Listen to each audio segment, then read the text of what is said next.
Hello viewers and welcome to another video. Hay fever is abound, so apologise for sounding bunged up. Anyway, in a previous video I mentioned that once I made my way through all the main characters in Pride and Prejudice, I would turn my attention to the so-called subsidiary characters, the ones lingering quietly in the background. We'll consider this their spotlight moment. What I've done, I've picked 15 characters who don't get much page time, don't really have arcs of their own, and yet they matter, because Jane Austen didn't just sprinkle people in for decorations. Every character, no matter how minor, plays a role in the rhythm of the story. Some stir up drama, some deliver laughs, and others, well, they're kind of like narrative dominoes. Nudge them ever so slightly, and suddenly the plot is doing backflips.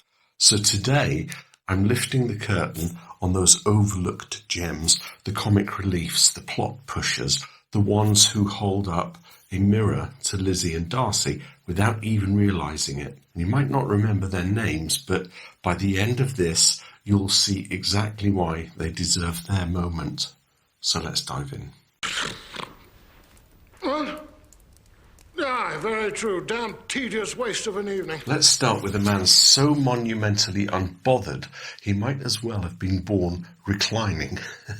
Mr. Hurst is married to Bingley's sister Louisa, and his entire contribution to the plot is eating, drinking, and occasionally grunting in agreement. And yet, there's something oddly brilliant about him. A man of leisure who cares only for food, drink, and cards. You prefer reading to cards, do you? Singular. Mr. Hurst reflects the decadence that wealth without responsibility can encourage. Why? Because Mr. Hurst is a foil. His laziness, his utter lack of ambition or conversation makes Bingley shine all the brighter.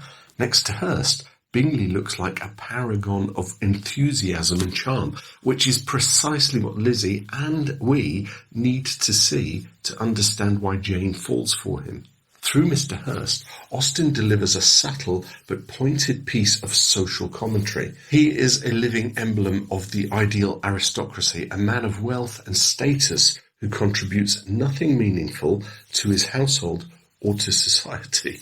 His apathy, especially when contrasted with the responsibility and moral earnestness of characters like Darcy, exposes the dangers of inherited privilege without purpose.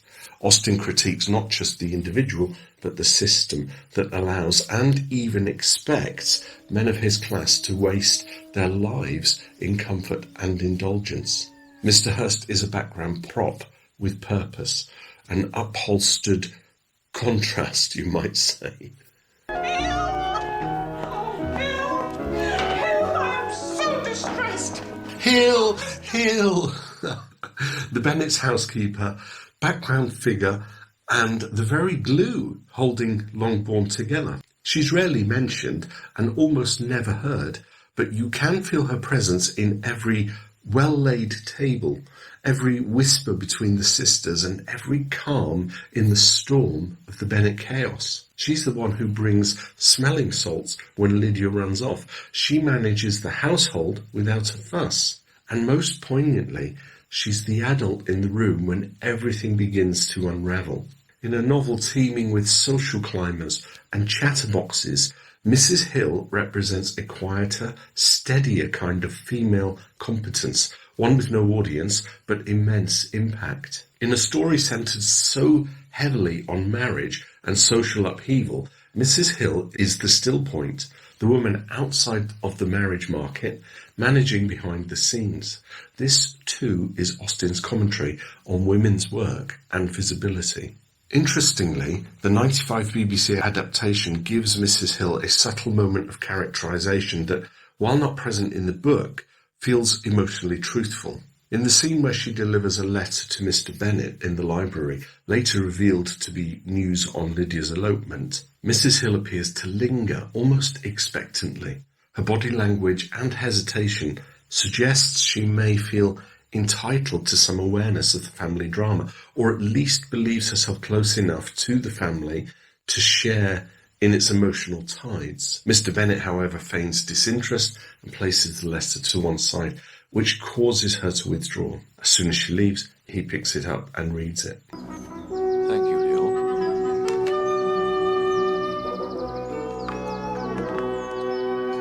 And in the background of every pivotal moment at Longbourn, there she is, dignified, dependable, and, I suspect, holding back more than a few eye rolls. Now, when the telegram arrives and the family are all gathered at night, we actually do see Hill holding up the candle, and she's privy to the contents of the letter.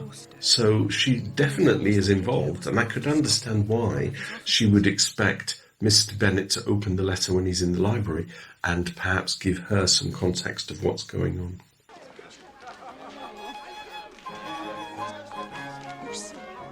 At first glance, Lady Lucas may seem like a genteel neighbour with a polite smile and a quiet voice, but make no mistake, she's playing the same game as Mrs. Bennet, just with different weapons.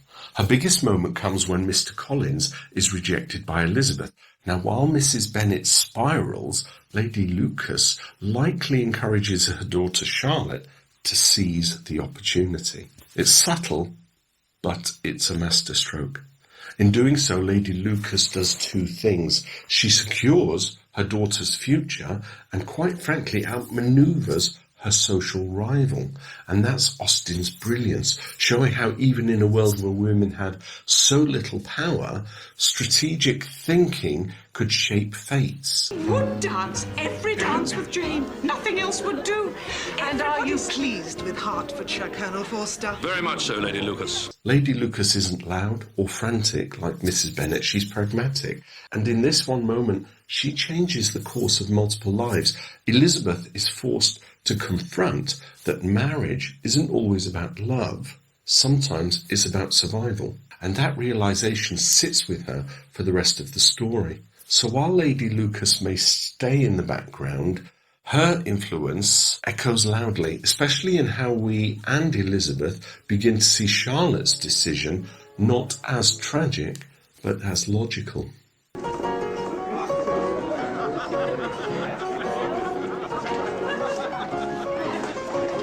Mary King is a minor character who never even speaks on the page, yet her brief presence has an outsized impact on Elizabeth Bennet's evolving understanding of George Wickham, and by extension of herself. When Mary inherits a fortune of £10,000, Wickham abruptly turns his attention towards her, abandoning his flirtation with Elizabeth almost overnight. At first, Elizabeth is merely puzzled, but her confusion soon turns to disillusionment. This sharp plot exposes a central truth about Wickham, that his charm is a mask easily discarded in pursuit of wealth.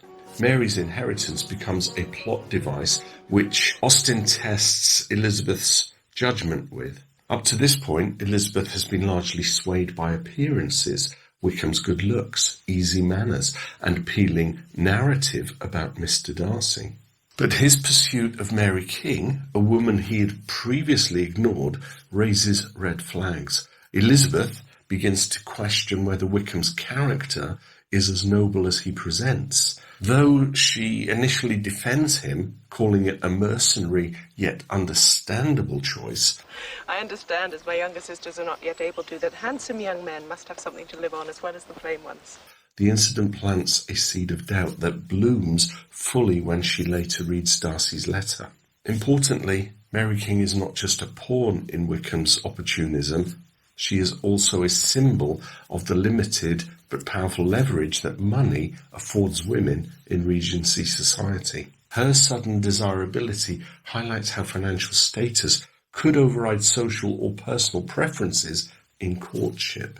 In this way, Austen critiques a society in which romantic affection is so often subordinated to economic calculation. Though Mary King never gets a voice in the novel, her impact echoes throughout Elizabeth's emotional arc. Mary forces Elizabeth to confront the possibility that her judgments may be flawed, nudging her towards a more mature, self-aware perspective. In the story filled with articulate protagonists, it's striking that a silent character plays such a vital role in unravelling illusion and spurring growth. I understand. I'll not detain you one moment longer from your bewitching partner, sir. With pleasure, sir. Sir William Lucas, former tradesman turned knight of the realm, is a man thoroughly intoxicated by his own mild celebrity. He's the sort of gentleman who never quite recovered from being introduced at St. James's Palace. And he'll make sure you never recover from hearing about it either. No doubt you attend assemblies at St. James's Court, Miss Bingley. He isn't unkind, and he isn't foolish, exactly. But he is deeply, gloriously out of his depth. Sir William serves as Austen's gentle jab at the newly risen gentry, those who have traded commerce and courtesy and believe that a knighthood is a one-way ticket to sophistication. Well, spoiler alert, it's not. But here's what makes him golden. He's a comic relief and plot facilitator. He's the one who nudges Lizzie towards Darcy with the legendary phrase, capital, capital. Good. Capital. He is also, importantly, the kind of man who believes that any man of good fortune must be in want of a dance partner, even if said man is brooding silently in the corner. About Miss Eliza. Why are you not dancing? Mr. Darcy, allow me to present this young lady to you as a very desirable partner. Sir William's presence elevates the social setting without ever stealing the show. He's like Regency seasoning, a dash of pomp and a sprinkling of obliviousness and a whole lot of well-meaning interference. What a fine joke. We thought you were still in town. There was nothing amusing enough to hold us there. Mr. Denny is not a deeply developed character, and that is precisely why he's so effective. He's the handsome officer who first brings Wickham into Lizzie's orbit, and in Austen's world, that's practically an act of war. We don't know much about Mr. Denny beyond the fact that he's sociable, a little flirtatious, and always ready to attend a ball. But it's his function that matters. He's the friend who says, "Hey, meet my mate," and then disappears from the plot while the mate wreaks havoc. Allow me to introduce my good friend, George Wickham. I've taken a commission in Colonel Forster's regiment. We've all had a Mr. Denny in our lives, perhaps. He's also part of Austen's broader depiction of the militia. Dashing, presentable, and just enough of a distraction to lure the eyes of the impressionable young women. Denny's charm is surface level, but that's what Austen wants us to notice. The uniforms, the manners, the polished boots are not proof of substance. They are decoration, and sometimes they mask disaster. There, Lydia. He will be dressed in regimental. And lend them much distinction, I dare say. Out-swagger us all, eh, Wickham?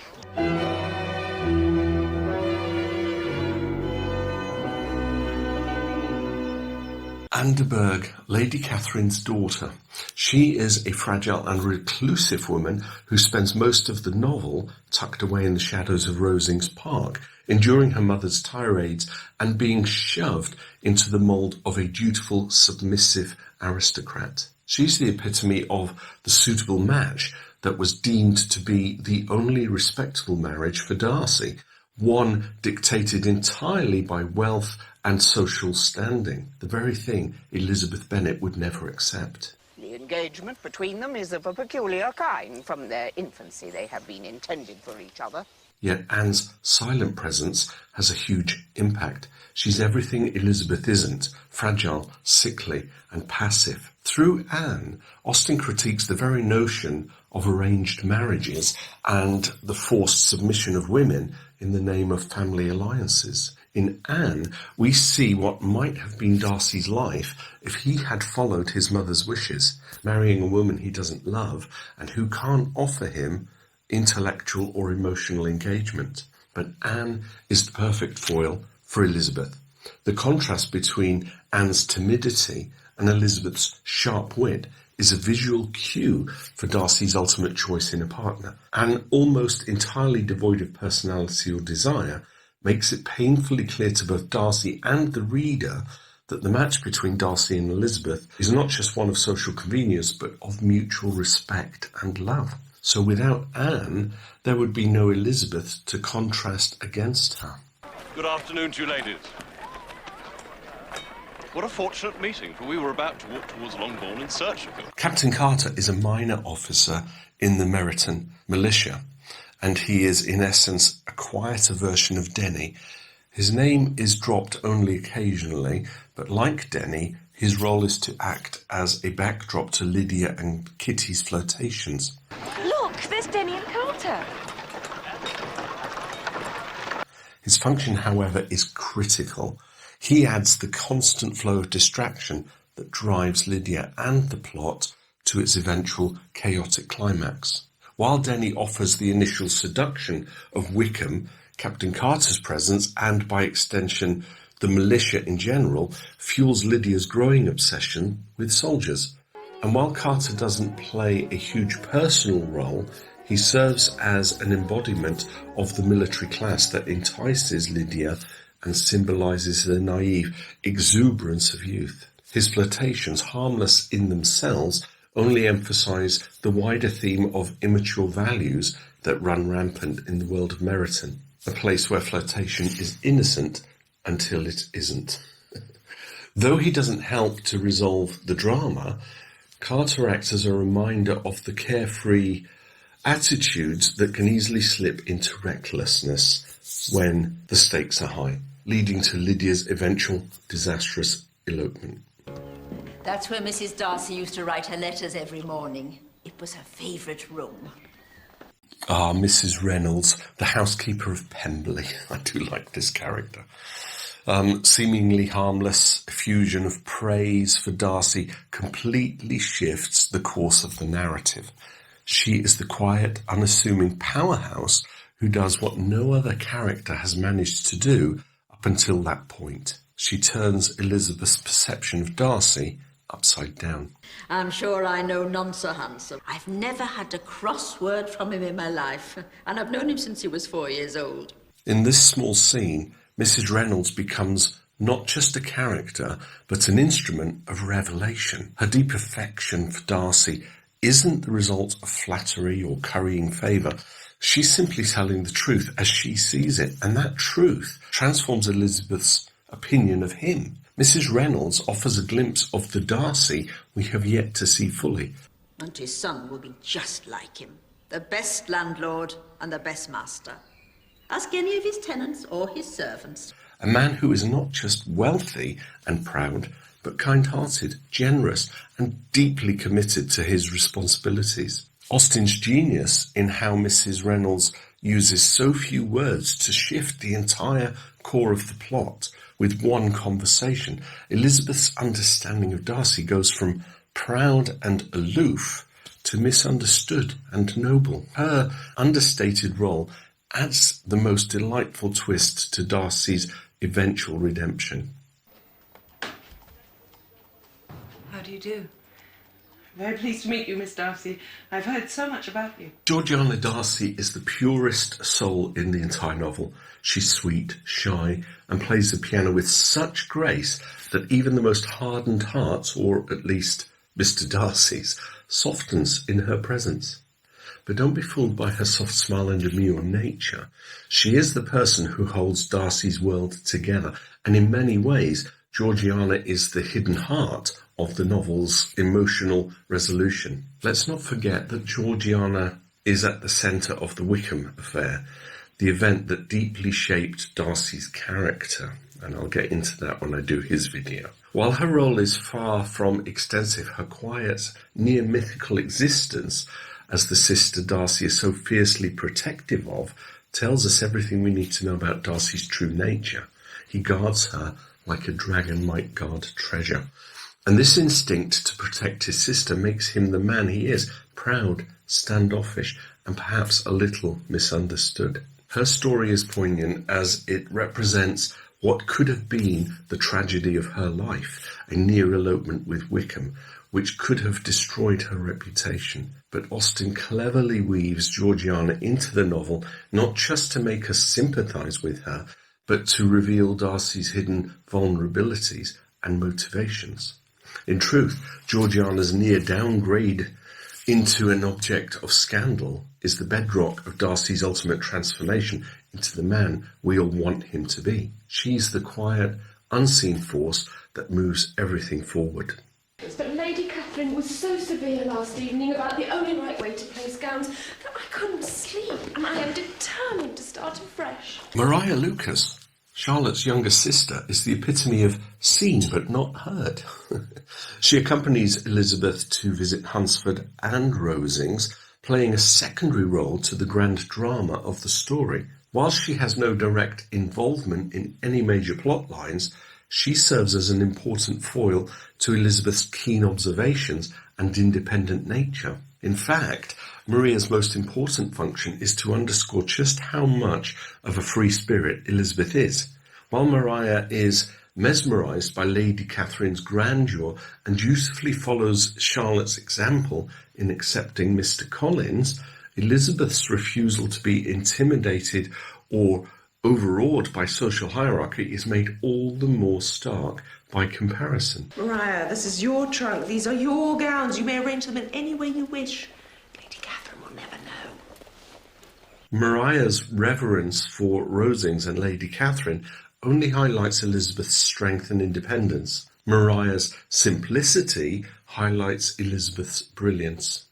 Well, the less the servants here, the better, I dare say. Come, let me to her, Jane.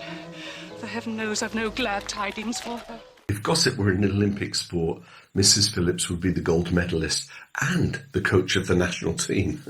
She is Mrs. Bennet's sister, and while the two women share a fondness for social climbing, Mrs. Phillips is far less anxious and far more gleeful in her pursuit of tidbits and tattle. She's one of Meryton's great information brokers, serving up military news, marriage updates, and anything overheard at the haberdashers with equal enthusiasm.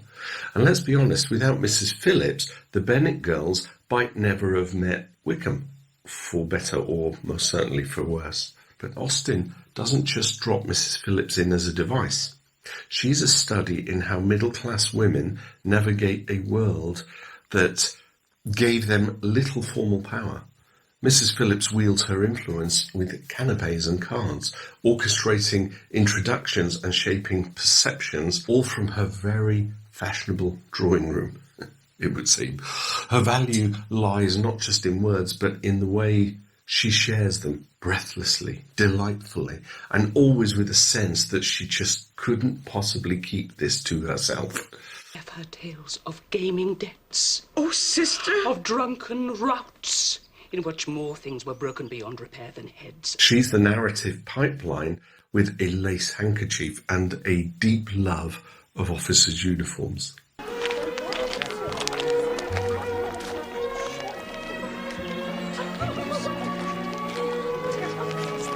Mrs. Long, character we never see. She doesn't have any lines, but she's Meryton's quiet powerhouse, the woman who oils the wheels of society and well-timed gossip and strategic connections. She's the one with two nieces of her own, a fact Mrs. Bennet takes great umbrage with when Mrs. Long is accused of scheming to present them to Mr. Bingley before the Bennet girls can make their move. She's the one that tells Mrs. Bennet that Netherfield has been let at last. Netherfield Park is let at last! Is it? Yes, it is, for I have just had it from Mrs. Long. She's never painted as malicious. She's just doing what everyone else is doing, trying to place her family in advantageous positions. But through her, Austen deftly reveals the unspoken rivalry that bubbles beneath every polite tea service in Hertfordshire. In a world where women's futures hinge on introductions and impressions, even the most casual acquaintance can become a competitor. Mrs. Long is a brilliant example of Austen's economy, the name, a motive, and a ripple effect. She never steps onto the page herself, and yet her presence drives the conversation, stokes Mrs. Bennet's anxieties, and subtly deepens the sense of urgency that permeates the early chapters.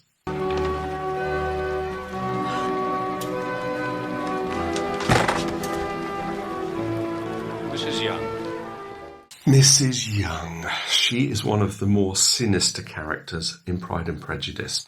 Her role in the story is a stark contrast to the other caregiver figures in the novel.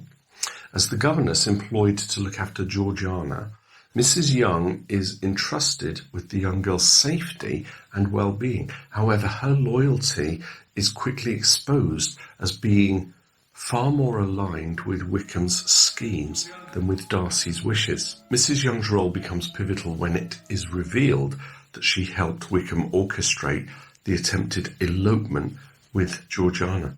And this is a major turning point in the plot, as it reveals the depth of Wickham's deception and his willingness to manipulate the young and impressionable Georgiana. About a year ago, she was taken from school to Ramsgate and placed in the care of a Mrs. Younge, in whose character we were most unhappily deceived.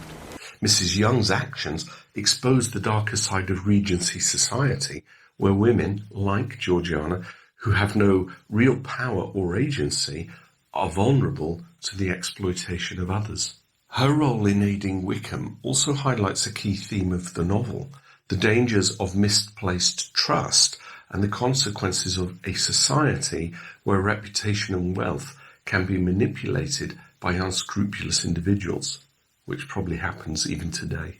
Mrs. Younge is a minor character, but her betrayal is crucial to Elizabeth's eventual understanding of Darcy's character, his protective nature towards Georgiana, and his fear that Wickham might again prey upon her. In a story that revolves around the importance of characters and integrity, Mrs. Younge serves as an embodiment of betrayal, making her a significant, if quiet, force in the narrative. And so, dear friends, we bid farewell to the unsung heroes and sometimes heroines of Pride and Prejudice, the minor characters who, in their quiet ways, shape the story, the world, and the moral compass of this beloved novel.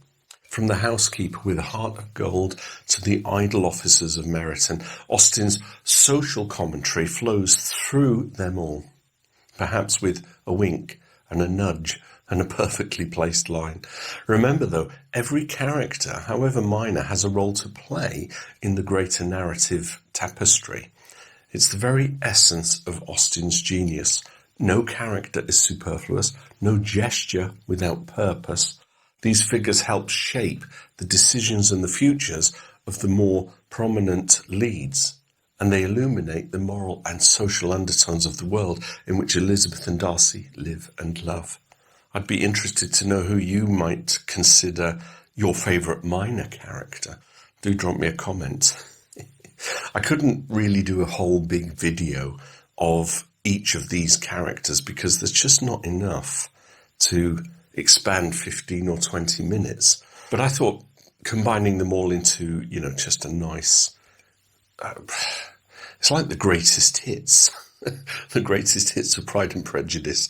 Or the minor hits. That's what we'll call it. Right, I've got some ideas for my Darcy video and my Elizabeth video, and I'll let you into a little clue. I've been doing a footage video of, which I'm going to call Walking in Jane Austen's Footsteps.